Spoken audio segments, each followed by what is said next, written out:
السلام علیکم ورحمۃ اللہ وبرکاتہ۔ آپ دیکھ رہے ہیں کوڈھیا RHN چینل۔ اعوذ باللہ من الشیطان الرجیم، بسم اللہ الرحمن الرحیم۔ الحمد للہ رب العالمین الرحمن الرحیم مالک یوم الدین۔ السلام علیکم ورحمۃ اللہ وبرکاتہ۔ الحمد للہ رب العالمین والصلاة والسلام علی سید الانبیاء والمرسلین وعلی آلہ وصحبہ اجمعین، اما بعد۔ اس عظیم الشان کانفرنس کے معزز صدر محترم، اسٹیج کے اوپر جلوہ افروز جماعت کے باوقار معزز علماء کرام، محترم بزرگوں، نوجوان ساتھیوں، پردہ نشین ماں اور بہنوں، مجھے عنوان دیا گیا ہے نوجوان تباہی کے دہانے پر۔ اس عنوان کو اگر بدل دیا جائے اور یوں کہا جائے کہ معاشرہ تباہی کے دہانے پر، سماج تباہی کے دہانے پر، تو عنوان بدل جائے گا، حقیقت نہیں بدلے گی۔ معاشرہ اگر آج تباہی کے دہانے پر ہے، معاشرے سے اگر آج اچھائیاں ختم ہو رہی ہیں، سماج میں اگر آج برائیاں فروغ پا رہی ہیں، تو بہت بڑا رول اور بہت بڑا کردار میرے پیارے بھائیوں اس میں نوجوانوں کا ہے۔ نوجوان سماج کا وہ امپورٹنٹ اور اہم حصہ ہے کہ کوئی بھی سماج اور کوئی بھی معاشرہ نوجوانوں کے بغیر کمپلیٹ نہیں ہوتا۔ نوجوان اس معاشرے کی جان ہے، اس معاشرے کا کیپٹل ہے، اس کا سرمایہ ہے۔ اور میں ایک بات آپ سے کہنا چاہتا ہوں کہ دنیا کے ہر ملک، دنیا کے ہر سماج کے پروجیکٹ کا حصہ ہے نوجوان۔ دنیا کا کوئی ملک نوجوانوں کو کام میں لائے بغیر ترقی نہیں کر سکتا۔ دنیا کی کوئی قوم آگے نہیں بڑھ سکتی جب تک اس کے نوجوان باہمت نہ ہو، اس کے نوجوان باعمل نہ ہو، اس کے نوجوان محنتی نہ ہو۔ اور دنیا کی جس قوم کے نوجوان بیکار ہو جائے، جس قوم کے نوجوان نشے کے عادی ہو جائیں، جس قوم کے نوجوان بیکار اور بے مطلب ہو جائیں، وہ قوم سفید ہستی سے مٹ جایا کرتی۔ میرے عزیز ساتھیوں، اسلام بھی اس دنیا کے اندر ایک صالح معاشرے کی تشکیل کا پروجیکٹ رکھتا ہے۔ اسلام کا پروجیکٹ یہ ہے کہ دنیا میں ایک اچھا سماج بنے، ایک بہترین سماج بنے، اور اسلام اپنے اس پروجیکٹ کے لیے نوجوانوں کو آگے رکھتا ہے۔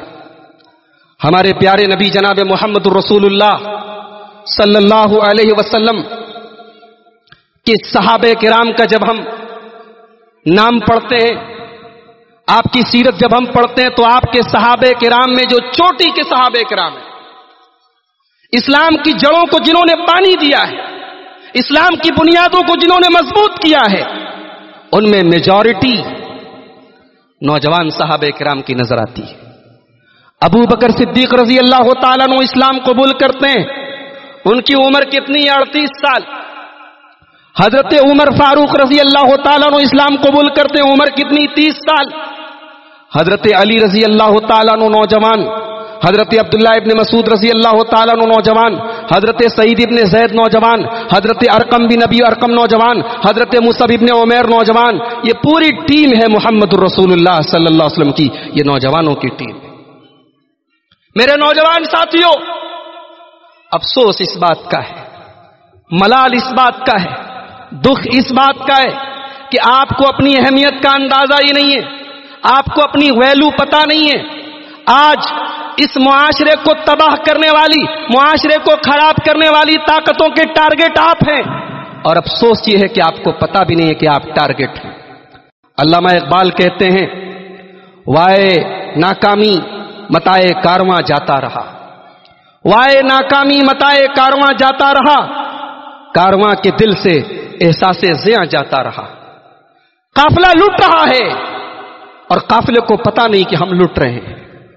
یہ افسوس کی بات ہے۔ آج ہمارا نوجوان ٹارگٹ پر ہے، آج اسے خراب کرنے کی، اسے بگاڑنے کی، اسے تباہ کرنے کی کوششیں ہو رہی ہیں اور اسے پتہ ہی نہیں ہے، اسے احساس ہی نہیں ہے۔ میرے پیارے ساتھیوں، پیارے نبی صلی اللہ علیہ وسلم نے نوجوانوں کو بڑی اہمیت دی ہے۔ ہمارے دین کے اندر، ہماری شریعت کے اندر نوجوانوں کو بڑی اہمیت دی گئی ہے۔ آپ قرآن اٹھائیے، موسیٰ علیہ السلام کا واقعہ اللہ قرآن میں بیان کرتا ہے۔ موسیٰ علیہ السلام جب نبی بن کر، رسول بن کر اپنی قوم کے سامنے آئے تو قرآن کہتا ہے فما آمن لموسیٰ الا ذریۃ من قومہ۔ موسیٰ علیہ السلام کے اوپر ان کی قوم کے چند لوگ ایمان لائے، چند لوگ ایمان لائے۔ وہ کون لوگ تھے؟ قرآن کہتا ہے ذریۃ من قومہ، وہ نوجوان تھے، وہ نئی نسل تھی۔ بوڑھے لوگ ایمان نہیں لائے، معمر اور عمر دراز لوگ ایمان نہیں لائے۔ موسیٰ کی دعوت پر لبیک کہنے والے ان کی قوم میں نوجوان لوگ تھے۔ میرے بھائیوں، پرسوں جمعہ کا دن تھا، اگر اللہ نے آپ کو توفیق دی ہوگی آپ نے سورہ کہف کی تلاوت کی ہوگی۔ پیارے نبی صلی اللہ علیہ وسلم کی حدیث ہے، جو جمعہ کے دن سورہ کہف کی تلاوت کرے اگلے جمعہ تک اللہ تبارک و تعالی اس کو نور عطا کرتا ہے، اس کو روشنی عطا کرتا ہے۔ آپ سورہ کہف پڑھتے ہیں، سورہ کہف میں اللہ تبارک و تعالی نے ایک واقعہ بیان کیا ہے، ایک قصہ بیان کیا ہے۔ اس واقعے کی ڈیٹیل میں مت جائیے، اس کی تفصیلات میں مت جائیے۔ قرآن کریم نے واقعہ پیش کیا ہے، لیکن قرآن کریم ایک بات کو ہائی لائٹ کرتا ہے، انہم فتیۃ آمنوا بربہم وزدناہم ھدا۔ اللہ کے کچھ نوجوان بندے تھے جو اپنے رب کے اوپر ایمان لائے۔ قرآن کریم انہیں ہائی لائٹ کرتا ہے کہ دنیا والوں سنو، ایمان کی طاقت، توحید کی دعوت سب سے پہلے قبول کرنے والے دنیا میں نوجوان تھے۔ کل قیامت کا دن ہوگا، گرمی سے اور سورج کی تپش سے لوگ بے حال ہوں گے۔ اللہ کے پیارے نبی فرماتے ہیں سبعۃ یظلھم اللہ فی ظلہ یوم لا ظل الا ظلہ۔ 7 طریقے کے لوگوں کو اللہ تبارک و تعالیٰ اپنے عرش کا سایہ عطا فرمائے گا۔ ان 7 خوش نصیب بندوں میں پیارے نبی صلی اللہ علیہ وسلم فرماتے ہیں وشاب نشا فی عبادت اللہ، وہ نوجوان بھی ہوگا اس کی جوانی اللہ کی عبادت میں گزری۔ میرے بھائیوں، انسان کی زندگی کا سب سے کمپلیٹ دور، سب سے پرفیکٹ دور جوانی کا دور ہوتا ہے، جس میں دماغ بھی سب سے بہترین کام کرتا ہے، شعور بھی سب سے زیادہ ہوتا ہے، انسان سب سے زیادہ ایکٹیو ہوتا ہے۔ اسی لیے جنتی جب جنت میں جائیں گے، اللہ کے پیارے نبی صلی اللہ علیہ وسلم فرماتے ہیں کہ جنتی جوان ہوں گے، جنتی جوان ہوں گے، اور لا یحرمون ابدا، جنتی کبھی بوڑھے نہیں ہوں گے، جنت میں بڑھاپا نہیں ہوگا، کیونکہ بڑھاپا کمزوری ہے اور جوانی طاقت ہے۔ جوانی انسان کی زندگی کا سب سے بہترین دور ہے۔ مگر آج ہمارا نوجوان تباہی کے دہانے پر ہے، آج برباد ہے۔ کس کس چیز میں برباد ہے؟ میں کس کس چیز کا نام لوں؟ سب سے بڑی تباہی جو ہمارے نوجوان کو لاحق ہے کہ آج دین اور ایمان کے معاملے میں تباہ ہے۔ آج انٹرنیٹ پر کسی کی باتیں سن کر، مجھے ابھی گلبرگہ سے آئے ہوئے ایک ہمارے نوجوان ساتھی نے دکھایا، کرناٹک میں گلبرگہ آپ کے بہت زیادہ دور نہیں ہے بمبئی سے، ایک جھوٹا نبی پیدا ہوا ہے۔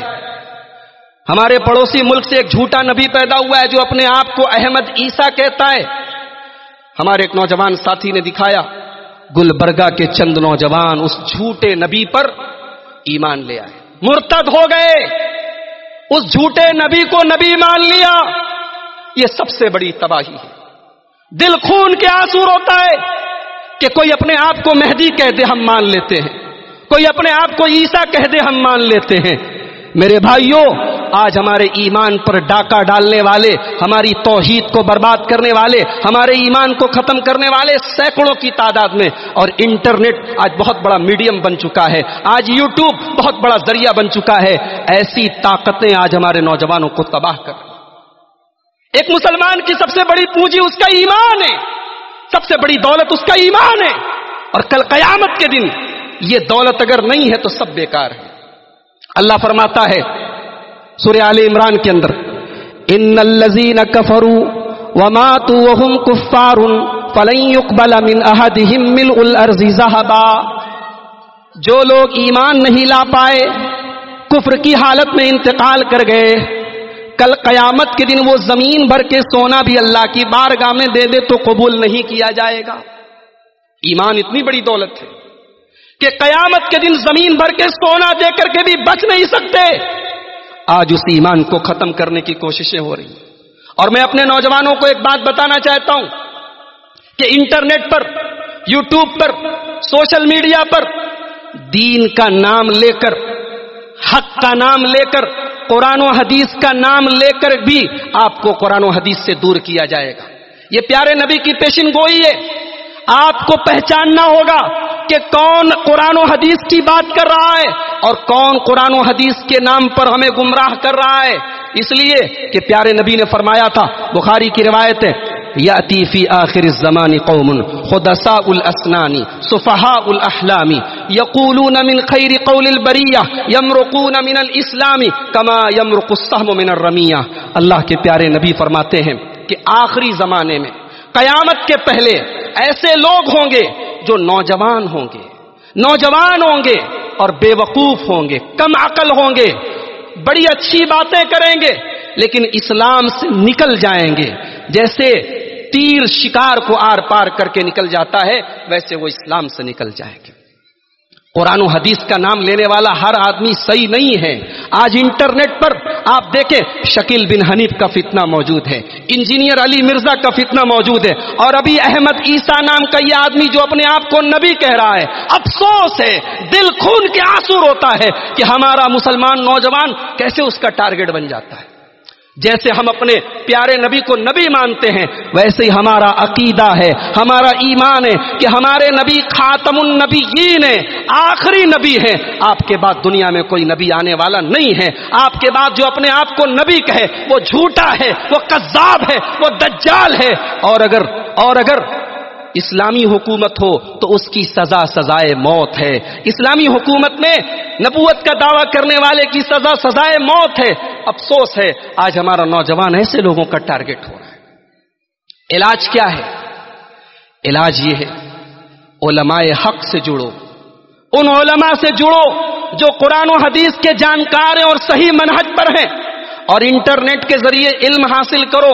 منع نہیں ہے، انٹرنیٹ کی دنیا بہت وسیع ہے، مگر علماء سے رابطے میں رہو، علماء زیادہ بہتر جانتے ہیں کہ کس کا منہج کیا ہے۔ آپ نے حدیث نمبر کے حوالوں کی بنیاد پر، کسی کی چکنی چپڑی باتوں کی بنیاد پر اسے عالم تصور کر لیا، اسے داعی تصور کر لیا، اسے قرآن و حدیث کا مبلغ سمجھ لیا۔ حقیقت میں وہ آپ کی توحید پر ڈاکہ ڈال رہا ہے، آپ کے ایمان پہ ڈاکہ ڈال رہا ہے۔ ایمان سب سے بڑی دولت ہے میرے بھائی، صحیح عقیدہ سب سے بڑی دولت ہے۔ اللہ قرآن میں کیوں کہتا ہے وَلَا تَمُوتُنَّ إِلَّا وَأَنْتُمْ مُسْلِمُونَ، تمہیں موت نہ آئے مگر اسلام کی حالت میں۔ یعنی ایمان وہ چیز ہے، اسلام وہ چیز ہے، توحید وہ چیز ہے کہ مرتے دم تک اس کی حفاظت کی جائے۔ تو ہمارے نوجوان کے لیے سب سے بڑا خطرہ، سب سے بڑی تباہی ایمان کی تباہی ہے۔ دوسرا مسئلہ، ہمارے نوجوان کے سامنے دوسرا مسئلہ، زندگی کا کوئی آبجیکٹو نہیں ہے، زندگی کا کوئی گول نہیں ہے، زندگی کا کوئی مقصد نہیں ہے، کھانا ہے، کمانا ہے، انجوائے کرنا ہے۔ اللہ کی قسم، یہ مومن کی زندگی نہیں ہے، یہ مسلمان کی زندگی نہیں ہے، یہ تو اللہ کو نہ ماننے والے کی، اللہ کے دشمن کی زندگی ہے۔ قرآن کہتا ہے، مکہ کے مشرکین کہا کرتے تھے ان ہی الا حیاتنا الدنیا نموت ونحیا وما نحن بمبعوثین، ہم تو دنیا کی زندگی جی، ہم کو دنیا میں جینا ہے، یہی کھنا ہے، یہی پینا ہے، مر جانا ہے، آخرت کوئی چیز نہیں، قیامت کوئی چیز نہیں۔ مومن کی سوچ ایسی نہیں ہے، مومن ایک پروجیکٹ کا حصہ ہے، مومن کی زندگی کا ایک مقصد ہے، مومن کا ایک ٹارگٹ ہے۔ ٹارگٹ کیا ہے؟ مقصد کیا ہے؟ قرآن کہتا ہے وما خلقت الجن والانس الا لیعبدون، اپنے رب کو راضی کرنا ہے، اپنے اللہ کو راضی کرنا ہے۔ قل ان صلاتی و نسکی و محیای و مماتی للہ رب العالمین، جینا اس کے لیے، مرنا اس کے لیے، نماز اس کے لیے، قربانی اس کے لیے۔ ہماری زندگی کا مقصد یہ ہے میرے بھائیو۔ یہ دوسرا مسئلہ ہے۔ علاج کیا ہے؟ علاج بڑا سمپل ہے۔ علاج بڑا سمپل ہے. ایک آدمی گزرا تھا قارون نام کا، بہت بڑا پیسے والا ارب پتی آدمی تھا، خرب پتی آدمی تھا، بہت دولت تھی اس کے پاس. اس کی قوم کے نیک لوگوں نے قارون سے کہا وَابْتَغِ فِي مَا آتَاكَ اللَّهُ الدَّارَ الْآخِرَةَ وَلَا تَنْسَ نَصِيبَكَ مِنَ الدُّنْيَا. اے قارون، تو دنیا کی زندگی میں آخرت کی تیاری کر، تو دنیا میں زندگی گزار، نوکری کر، بزنس کر، شادی کر، بیوی بچوں کے ساتھ اچھا سلوک کر. مقصد کیا ہو؟ آخرت کو بہتر بنانا ہو. دنیا کی زندگی کا مقصد آخرت کی تیاری ہو. یہ دوسرے مسئلے کا حل ہے. تیسرا مسئلہ، آج ہمارے بہت سارے نوجوان اپنے والدین کے ساتھ، اپنے ماں باپ کے ساتھ بدتمیزی کرتے ہیں، ان کو گالیاں دیتے ہیں، ان سے الگ رہتے ہیں، ان سے تعلق ختم کر لیتے ہیں. یہ بہت بڑا مسئلہ آج ہماری نوجوان نسل کا ہے. اللہ کے پیارے نبی صلی اللہ علیہ وسلم نے فرمایا اثنان یعجلہم اللہ فی الدنیا. دو گناہوں کی سزا اللہ دنیا ہی میں دے دیتا ہے، دو گناہوں کی سزا دنیا ہی میں مل جاتی ہے. البغی و عقوق الوالدین، ایک ظلم کرنے کی سزا اور ایک والدین کو تکلیف دینے کی سزا. والدین غلط ہو سکتے ہیں، والدین کی سوچ غلط ہو سکتی ہے، والدین غلط ہو تب بھی ان کا ادب نہیں چھوڑنا، ان کی خدمت نہیں چھوڑنا، ان کے ساتھ حسن سلوک نہیں چھوڑنا. قرآن کہتا ہے اگر والدین شرک کی تعلیم دیں، دنیا کا سب سے بڑا گناہ شرک ہے، اگر والدین شرک کی تعلیم دیں تو قرآن کہتا ہے وَصَاحِبْهُمَا فِي الدُّنْيَا مَعْرُوفًا. ان کے شرک کی تردید کرو، ان کی غلط بات مت مانو، لیکن ان کے ساتھ دنیا میں اچھا سلوک کرتے رہو. یہ تیسرا مسئلہ ہمارے نوجوانوں کے سامنے ہے، والدین کے ساتھ بدتمیزی اور برا سلوک کرتے ہیں. چوتھا مسئلہ، آج ہر نوجوان تقریباً الا ماشاء اللہ ہر نوجوان عشق اور پیار کے چکر میں پڑا ہوا ہے. اللہ تبارک و تعالیٰ نے مرد اور عورت کے اندر ایک دوسرے کے لیے قدرتی طور پر اٹریکشن رکھا ہے، کشش رکھی ہے. مرد کو عورت کی ضرورت ہے، عورت کو مرد کی ضرورت ہے. مگر آج حالات یہ ہیں، شادی کے پہلے بھی اور شادی کے بعد بھی ایک انسان کے مختلف عورتوں سے اور مختلف لڑکیوں سے اس کے تعلق ہوتے ہیں. ایک دور وہ تھا کہ کسی نوجوان لڑکے کا اگر کسی سے غلط تعلق ہوتا تو وہ چھپاتا تھا.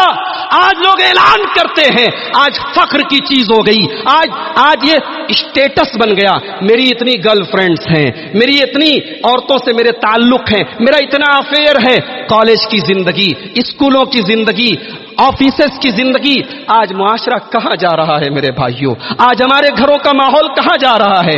افسوس اس بات کا ہے کہ یہ وبا، یہ بیماری صرف ان گھروں میں نہیں ہے جو بے دین ہیں، جو پردے سے دور ہیں. آج پردے والے گھروں میں بھی اس قسم کے واقعات ہو رہے ہیں. آج پردے والیاں بھی آپ کو ریسٹورنٹ اور پارکوں میں بوائے فرینڈ کے ساتھ نظر آ جائیں گی. میرے نوجوان ساتھیوں، یہ پرابلم ہے. اس کا سولوشن کیا ہے؟ اللہ کے پیارے نبی نے نوجوانوں کو خطاب کر کے فرمایا یا معشر الشباب من استطاع منکم الباء فلیتزوج. اے نوجوانوں، شادی کے قابل ہو جاؤ تو شادی کر لو، شادی کے لائق ہو جاؤ تو شادی کر لو. فإنہ اغض للبصر. شادی سے دو فائدہ ہوگا، شادی سے نگاہیں جھک جائیں، وأحسن للفرج، اور شرمگاہ محفوظ ہو جائے گی. دو بڑے فتنے ہیں، ایک نظر کا فتنہ، ایک شرمگاہ کا فتنہ. پیارے نبی نے علاج بتا دیا، شادی کر لو صحیح ٹائم پر. آج اس پروگرام میں، اس مجلس میں ہمارے یو پی کے بہت سارے لوگ بیٹھے ہیں، بہار کے بہت سارے لوگ بیٹھے ہیں. مجھے معلوم ہے دھاراوی اور سائن کے اندر ہمارے بہت سارے یو پی بہار کے بھائی ہیں. ہم آمین زور سے بولتے ہیں، ہم نماز میں ہاتھ سینے پر باندھتے ہیں، ہم رفع دین کرتے ہیں، ہم اہل الحدیث ہیں، ہم سلفی المسلک ہیں. ہمارا منہج قرآن و سنت والا، ہمارا عقیدہ صحابہ کرام والا، ہمارا منہج صحابہ والا. ہماری شادیاں رسم و رواج والی، ہماری شادیاں رسم و رواج والی، ہماری شادیاں جہیز والی، ہماری شادیاں بھاری بھرکم خرچ والی نہیں. میرے بھائیوں، آج سماج اگر تباہ ہے، آج اگر سماج میں زناکاری پھیل رہی ہے، بہت بڑا سبب یہ ہے کہ آج سماج میں ہم نے شادی کو مشکل کر دیا ہے، شادی کو رسم و رواج کے بوجھ سے بوجھل بنا دیا ہے. نکاح کو آسان کرو، شادی کو آسان کرو. اور یہ ذمہ داری ان لوگوں کی زیادہ ہے جن کو اللہ نے نوازا ہے، جو کروڑ پتی ہیں، جن کے پاس دولت دکھانے کے بہت سارے طریقے ہیں۔ میرے بھائی، نکاح کو آسان کرو تاکہ دنیا میں میسج جائے، سماج میں پیغام جائے، اور غریب لوگ بھی اپنی لڑکیوں کی اور لڑکوں کی شادی ٹائم پر کریں، آسانی کے ساتھ کریں۔ یہ چوتھا مسئلہ ہے جو آج ہمارے سماج کو برباد کر رہا ہے۔ پانچواں مسئلہ، نوجوانوں کو پانچویں چیز جو تباہ کر رہی ہے، چاہے وہ لڑکے ہوں، ہماری عورتیں ہوں یا ہمارے مرد حضرات ہوں، بے حیائی کا فتنہ ہے، بے حیائی کا فتنہ ہے۔ اللہ کی قسم، آج مسلمان کے گھر سے شرم و حیا کا جنازہ نکل رہا ہے، شرم و حیا کا جنازہ نکل رہا ہے۔ آج مسلمان گھر کی لڑکیاں ٹک ٹاک پر ویڈیو بناتی ہیں اور دنیا ان کے حسن کا منظر دیکھتی ہے۔ آج مسلمان گھر کی لڑکیاں اسکولوں اور کالجوں کے فنکشن میں ڈانس کرتی ہے اور ماں باپ جھوم کر اپنی بچیوں کا ڈانس دیکھتے ہیں، اور کوئی منع کر دے، کوئی سمجھائے تو کہا جاتا ہے تم کس دور کی بات کر رہے ہو، تم دقیانوس ہو، تم پرانے زمانے کی بات کرتے ہو، تھوڑے ماڈرن بنو۔ میرے بھائیوں، جس گھر سے حیا چلی جائے، جس خاندان سے حیا چلی جائے، وہاں سے ایمان بھی چلا جاتا ہے۔ اللہ کے پیارے نبی نے فرمایا، ان الحیاء والایمان قرنا جمیعا، حیا اور ایمان دونوں ساتھ ساتھ رہتے ہیں۔ فاذا رفع احدهما رفع الاخر، جہاں سے حیا نکلی وہاں سے ایمان بھی نکل گیا۔ آج ہمارے گھروں میں شادی بیاہ کے موقع پر کیا حالات ہوتے ہیں۔ آج ہمارے گھروں کی لڑکیاں، ہماری مائیں، ہماری بہنیں کیسا لباس پہن رہی ہیں۔ آپ بمبئی جیسے شہر میں رہتے ہیں، بتانے کی ضرورت نہیں ہے۔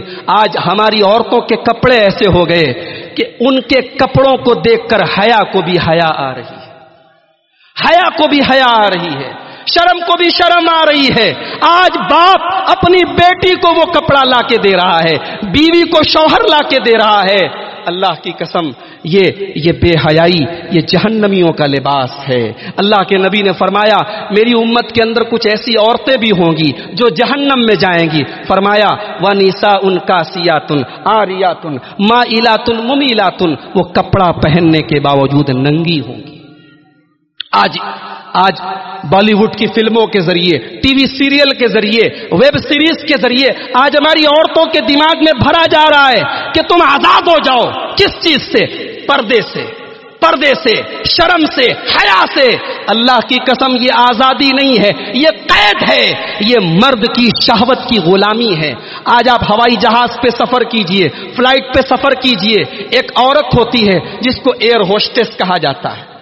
ایئر ہوسٹس کہا جاتا ہے، وہ نومبر اور دسمبر کی سردی کے موسم میں بھی منی اسکرٹ پہنتی ہے۔ وہ ہوائی جہاز میں اپنی پوری ٹانگ کو ننگی رکھتی ہے کیونکہ اس کی کمپنی کا آرڈر ہے۔ وہ ٹھٹھرتے ہوئے اور کپکپاتے ہوئے سردی کے موسم میں پورا کپڑا نہیں پہن سکتی۔ کیوں؟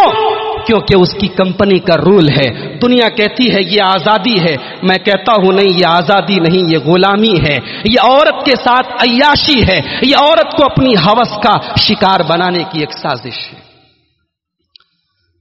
پانچواں مسئلہ، ہمارے نوجوانوں کے لیے پانچویں تباہی کی چیز میرے پیارے ساتھیوں، وہ یہ ہے کہ آج ہمارے نوجوانوں کو گنڈا گردی کا بڑا شوق ہے۔ تھوڑا سا جس میں طاقت آ گئی تو کسی کو بھی مار دیا، کسی کو بھی دو چار تھپڑ مار دیا، ضرورت پڑی تو بندوق بھی نکال لی۔ اسلام گنڈا گردی کی اجازت نہیں دیتا، اسلام طاقتور بننے کا حکم دیتا ہے۔ اللہ کے پیارے نبی فرماتے ہیں، المؤمن القوی خیر واحب الی اللہ من المؤمن الضعیف۔ طاقتور مسلمان، طاقتور مومن کمزور کے مقابلے میں زیادہ بہتر ہے، اللہ کو زیادہ پسند ہے، مگر طاقت کا استعمال جرم ختم کرنے کے لیے ہونا چاہیے، جرم کو بڑھانے کے لیے نہیں ہونا چاہیے۔ سماج سے انیائے کو ختم کرنے کے لیے ہونا چاہیے، انیائے کو بڑھانے کے لیے نہیں ہونا چاہیے۔ مسلمان کرمنل نہیں ہو سکتا، مسلمان قاتل نہیں ہو سکتا، مسلمان دہشت گرد نہیں ہو سکتا۔ اللہ کے پیارے نبی فرماتے ہیں، الظلم ظلمات یوم القیامہ، قیامت کے دن ظلم کرنے والے کو روشنی نصیب نہیں ہوگی، قیامت کے دن ظلم کرنے والا اندھیروں میں رہے گا۔ اور پیارے نبی فرماتے ہیں کہ جو دنیا میں ظلم کرے گا قیامت کے دن اپنی نیکیوں سے ہاتھ دھو دے گا۔ چھٹی چیز جو ہمارے نوجوانوں کو آج تباہ کیے ہوئے ہے وہ کیا ہے؟ ٹائم کا احساس نہیں ہے۔ موبائل لیے ہیں، رات کو 2-2 بجے تک موبائل میں لگے ہیں، سوشل میڈیا میں لگے ہیں، فیس بک پہ لگے ہیں، واٹس ایپ پہ لگے ہیں۔ نہیں میرے بھائیو، موبائل رکھو، فیس بک چلاؤ، واٹس ایپ چلاؤ، مگر فون ایڈکٹ مت بنو، سوشل میڈیا ایڈکٹ مت بنو، اس کی لت مت لگاؤ۔ موبائل کے چکر میں اتنا مت پڑ جاؤ کہ اپنے بچوں سے غافل ہو جاؤ، اپنی بیوی سے غافل ہو جاؤ، اپنے ضروری کاموں سے غافل ہو جاؤ، نماز سے غافل ہو جاؤ۔ پیارے نبی صلی اللہ علیہ وسلم فرماتے ہیں نعمتان مغبون فیہما کثیر من الناس الصحۃ والفراغ، 2 نعمتیں ایسی ہیں کہ لوگ ان کی قدر نہیں کرتے، لوگ ان کی ویلو نہیں سمجھتے۔ ایک تندرستی ہے اور دوسری ٹائم ہے۔ ٹائم کی قدر کرو۔ اسلام سے زیادہ ٹائم کی قدر پر کسی اور مذہب میں نہیں ابھارا گیا ہے۔ ہمارے یہاں نماز کا ٹائم ہے، رمضان کے روزے کا ٹائم ہے۔ 1 منٹ بعد میں سحری کرو گے روزہ نہیں ہوگا، 1 منٹ پہلے افطار کر لو گے روزہ نہیں ہوگا۔ اسلام سے زیادہ ٹائم کی پابندی کون سکھاتا ہے؟ 7واں مسئلہ، ہمارے نوجوانوں کو 7ویں چیز جو تباہ کر رہی ہے وہ نشے کی لت ہے، وہ شراب کی لت ہے، وہ ڈرگس کی لت ہے، وہ ہیروئن، گانجا اور چرس کی لت ہے۔ آج سروے بتا رہے ہیں، ہماری میڈیا کی رپورٹ بتا رہی ہے مسلمانوں کے علاقوں میں ڈرگس زیادہ استعمال ہو رہے ہیں، مسلمانوں کی کالونیوں اور بستیوں میں ڈرگس کا استعمال زیادہ ہو رہا ہے۔ میرے پیارے بھائیوں، یہ کیا کر رہے ہو تم؟ یہ کیا کر رہے ہو تم؟ اپنے جسم کو کھوکھلا کر رہے ہو، اپنے آپ کو برباد کر رہے ہو، خودکشی کر رہے ہو، سوسائڈ کر رہے ہو۔ ہمارا نوجوان سگریٹ پیتا ہے دوستوں کے ساتھ اور سمجھتا ہے کہ بڑا اچھا کام کر رہے ہیں۔ بمبئی میں کینسر ہاسپٹل موجود ہے، ٹاٹا ہاسپٹل موجود ہے، اسماعیلیہ ہاسپٹل موجود ہے۔ جاؤ ذرا کینسر کے ان مریضوں کو دیکھو جو تمباکو کی وجہ سے کینسر کے جیسے بیماری کے شکار ہوئے ہیں۔ اپنے آپ کو قتل نہ کرو، اپنے آپ کو قتل نہ کرو۔ ولا تقتلوا انفسکم، قرآن کہتا ہے کہ آتم ہتیا نہ کرو۔ یہ جان اللہ کی امانت ہے، یہ بدن اللہ کی امانت ہے، اسے خراب مت کرو۔ شراب وہ خبیث چیز ہے۔ اللہ کے پیارے نبی فرماتے ہیں ان الخمر اکبر الکبائر، شراب سب سے تمام بڑے بڑے گناہوں میں بڑا گناہ ہے۔ وہ ام الفواحش، اور تمام بے حیائی اور گندے کاموں کی جڑ ہے۔ من شریبہا وقال امہ وخالتہ وعمتہ، شراب پینے والا اپنی ماں کے ساتھ بھی زنا کر سکتا ہے، اپنی خالہ کے ساتھ بھی کر سکتا ہے، اپنی پھوپھی کے ساتھ کر سکتا ہے۔ دنیا میں زیادہ تر کرائم، زیادہ تر جرم اسی بمبئی میں 2-3 سال پہلے ساکی ناکہ میں میں نے آج تک پر وہ نیوز دیکھی تھی، آج بھی یوٹیوب پر موجود ہوگی۔ 15 سال کے ایک لڑکے نے 10 سال کے ایک لڑکے کے ساتھ بدفعلی کرنے کی، غلط کام کرنے کی کوشش کی۔ لڑکا تیار نہیں ہوا تو اس 15 سال کا لڑکا جو ہمارے انڈین لا کے حساب سے نابالغ ہے، مائنر ہے، 15 سال کے اس لڑکے نے 8 یا 10 سال کے اس بچے کو قتل کر دیا۔ 15 سال کا ایک لڑکا قاتل بن گیا۔ کیا ہو رہا ہے اس سماج کو؟ آج پورن موویز، گندی فلمیں، بعد میں جب خبر والوں نے تحقیق کی تو پتا لگا کہ وہ 15 سال کا لڑکا گندی فلمیں دیکھتا تھا۔ آج یہ گندی فلمیں بچوں سے ان کا بچپن چھین رہی ہیں، گھروں سے شرم و حیا کو چھین رہی ہیں، لڑکیوں سے ان کی غیرت کو چھین رہی ہیں۔ میرے پیارے بھائیوں، اللہ کے پیارے نبی نے حضرت ابو ذر غفاری سے کہا تھا اتق اللہ حیث ما کنت، جہاں بھی رہو اللہ سے ڈرو، جہاں بھی رہو اللہ سے ڈرو۔ رات کا اندھیرا ہے، کمرہ بند ہے، تم اپنے بیڈ روم میں اکیلے ہو، کوئی نہیں دیکھ رہا ہے، ابا بھی نہیں دیکھ رہے، اماں بھی نہیں دیکھ رہے، کوئی کیمرہ بھی نہیں ہے، مگر اللہ کا کیمرہ 24 آور آن ہے، اللہ کا کیمرہ چالو ہے، اللہ دیکھ رہا ہے، اس کو کیا جواب دو گے؟ آج گندگی کا وہ سارا سامان ایک موبائل کی شکل میں، انٹرنیٹ کی شکل میں آپ کے ہاتھوں میں ہے، اور انگلی کا ذرا سا ٹچ کرنا ہے، میرے بھائیوں دنیا کی کوئی طاقت آپ کو اس گندگی میں جانے سے نہیں روک سکتی ہے۔ صرف ایک چیز ہے، اللہ کا ڈر اپنے دل میں پیدا کر لو، اللہ کا تقوی اپنے دل میں پیدا کر لو، نماز کی پابندی کرنا شروع کر دو، نمازی بن جاؤ، انشاءاللہ یہ گندی عادتیں دھیرے دھیرے چھوٹ جائیں گی۔ 8واں مسئلہ ہمارے نوجوانوں کے ساتھ، 8ویں پرابلم یہ ہے کہ یہ آج بیکار ہے، ان کے پاس کوئی کام نہیں ہے۔ کتنے ہمارے نوجوان ہیں، ان سے پوچھو کیا کرتے ہو؟ کچھ نہیں کرتے۔ کتنی بڑی تعداد ایسے لوگوں کی ہے جن کا کام یہ ہے کہ کوئی کام نہیں ہے۔ مسلمان کبھی بیکار نہیں ہوتا۔ اور میں یہاں پر ایک بات اور کہنا چاہتا ہوں، دھندا کرو، بزنس کرو۔ بمبئی کو کہا جاتا ہے ہندوستان کی بزنس کیپٹل، ہندوستان کی تجارتی راجدھانی۔ بمبئی سے زیادہ کاروبار شاید ہی ہندوستان کے کسی شہر میں ہو، مگر اللہ نے حلال کے بے شمار راستے رکھے ہیں، حرام کی تو ایک چھوٹی سی لسٹ ہے۔ حرام لمیٹیڈ ہے اور حلال ان لمیٹیڈ ہے۔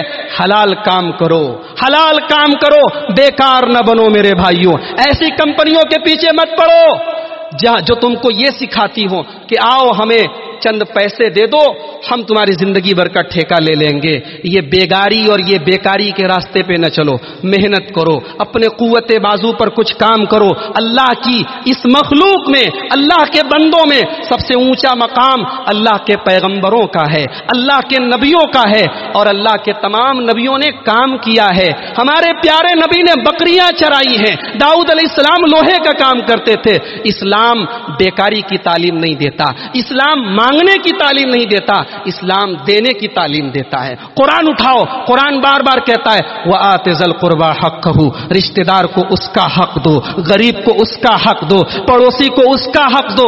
دے گا کون؟ جو کمائے گا۔ اسلام کمانے کی تعلیم دیتا ہے، اسلام پیسہ کمانے کی تعلیم دیتا ہے۔ ہاں اسلام ایک کنڈیشن لگاتا ہے، جائز اور حلال راستہ اپناؤ۔ ارے اسلام تو وہ دین ہے، شریعت تو وہ شریعت ہے کہ جمعہ کے دن جمعہ کی نماز پڑھنے کے بعد اللہ کہتا ہے فَإِذَا قُضِيَتِ الصَّلَاةُ فَانتَشِرُوا فِي الْأَرْضِ وَابْتَغُوا مِن فَضْلِ اللَّهِ۔ جمعہ کی نماز ہو گئی، سنتیں پڑھ لی، عبادت سے فارغ ہو گئے تو گھر آ کے آرام مت کرو، نکل جاؤ اپنے کام میں، اللہ کی زمین میں پھیل جاؤ، اپنی روزی روٹی میں لگ جاؤ۔ تو ہمارے نوجوان بیکار ہیں، اور بیکاری کی وجہ سے بھی بہت سارے جرائم اور کرائمز ہمارے سماج میں بڑھتے ہیں۔ ایک آخری چیز بیان کر کے بات ختم کروں گا کہ یہ جو تباہی آج ہمارے نوجوانوں کو گھیرے ہوئے ہے، اس کا علاج کیا ہے، اس کا حل کیا ہے؟ انگریزی میں ایک کہاوت ہے چیریٹی بگنس ایٹ ہوم، خیرات کی شروعات، نیکی کی شروعات گھر سے ہوتی ہے۔ ہم میں سے ہر شخص اپنی اور اپنے گھر والوں کی فکر کرے، اپنی اور اپنے بھائی کی فکر کرے، اپنی اور اپنے بچے کی فکر کرے۔ قوا انفسکم واہلیکم نارا، اپنے آپ کو اور اپنے گھر والوں کو جہنم کی آگ سے بچاؤ۔ یہی پیغام آج کی اس دعوت حق کانفرنس کے پلیٹ فارم سے میں آپ کو دیتا ہوں۔ اللہ سے دعا ہے اللہ ہمارے نوجوانوں کو ہر قسم کی برائی سے محفوظ رکھے، اللہ ہمارے نوجوانوں کو امت کے لیے مفید اور کارآمد بنائے۔ اللہ ہمارے وہ نوجوان جو کسی قسم کی نشے کے عادی ہیں، نشے کی لت ہے، اللہ ان کی اس لت کو دور کر کے انہیں نیک اور صالح بنا دے۔ اللہ ہم سب کے دین و ایمان کی حفاظت فرمائے، اللہ ہمارے علماء حق کی حفاظت فرمائے، اللہ آج کے ہمارے اس پروگرام میں آنے جانے کو قبول فرمائے، اللہ ہمارے وطن کی، ہمارے ملک کی حفاظت فرمائے، ہمارے ملک کی کہ امن اور سکون کو جو لوگ ختم کرنا چاہتے ہیں اللہ ایسی طاقتوں کو ناکام کر دے۔ رب العالمین ہمارے اس منہج اور اس مسلک کو، کتاب و سنت کی اس دعوت کو گاؤں گاؤں، شہر شہر، نگر نگر، گلی گلی، چپے چپے تک ہمیں پہنچانے کی توفیق عطا فرمائے۔ رب العالمین ہماری خواتین اور ماؤں بہنوں کو بھی اسلامی شرم و حیا اور اسلامی پردے کا پاسدار بنا دے۔ رب العالمین ہمارے بزرگوں کو، ہمارے نوجوانوں کو، سب کو نیک عمل کی اور حسن عمل کی توفیق عطا فرمائے۔ جب تک دنیا میں زندہ رہیں اسلام پر زندہ رہیں اور خاتمہ ایمان پر ہو، آمین۔ وآخر دعوانا ان الحمد للہ رب العالمین، والسلام علیکم ورحمۃ اللہ وبرکاتہ۔